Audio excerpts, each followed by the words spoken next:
Oui, Monsieur le Président, bonsoir. Vous êtes donc à Paris pour participer à cette conférence. Nous allons y revenir.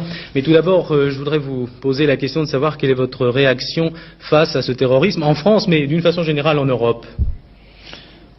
Eh bien, en tant qu'homme, je ne peux que m'émouvoir devant ces attentats qui créent tant et tant de désolation chez des êtres humains.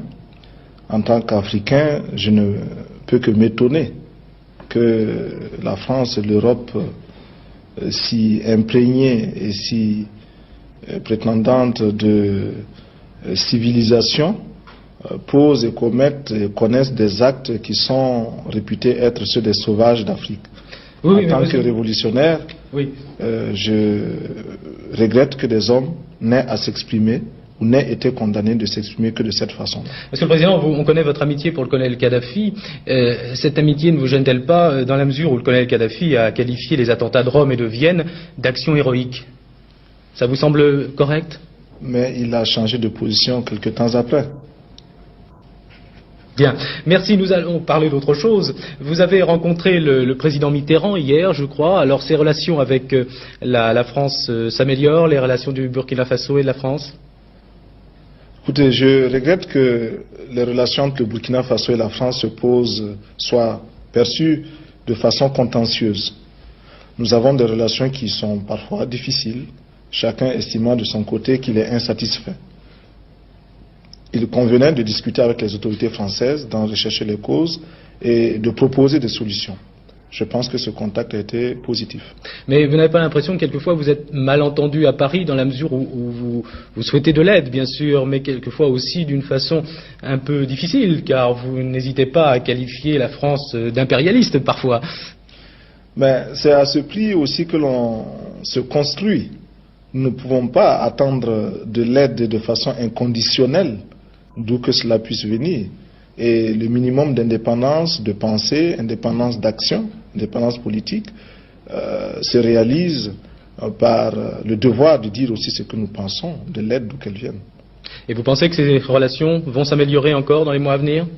Je crois que... Vous avez reçu des assurances? Je crois que nous pouvons nous comprendre davantage et il reste encore bien des points d'insatisfaction sur lesquels il faudra que de part et d'autre, burkinabés et français, nous travaillions. Alors, Monsieur le Président, nous allons venir sur le problème de la forêt pour lequel vous êtes à Paris essentiellement. Vous avez hier déclaré que vous souhaiteriez que 1% des recherches spatiales soient consacrées à la lutte contre la dégradation des forêts. Alors, d'où vient ce chiffre 1%? Ça vous paraît suffisant? Comment vous avez évalué ça?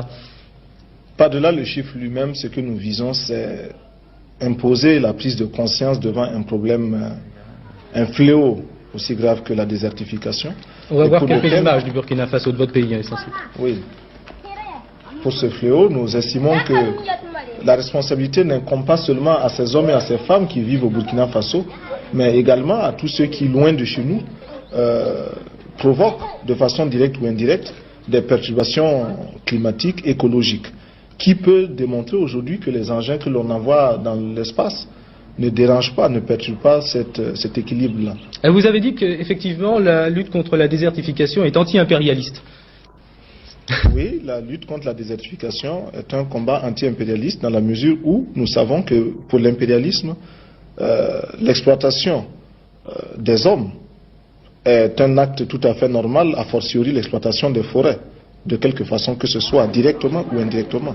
Capitaine Sankara, ça sera ma dernière question, et d'ailleurs avec Geneviève Guichenet tout à l'heure on se posait bien la question, pourquoi le Burkina Faso? Pourquoi avoir voulu changer le nom de la Haute-Volta?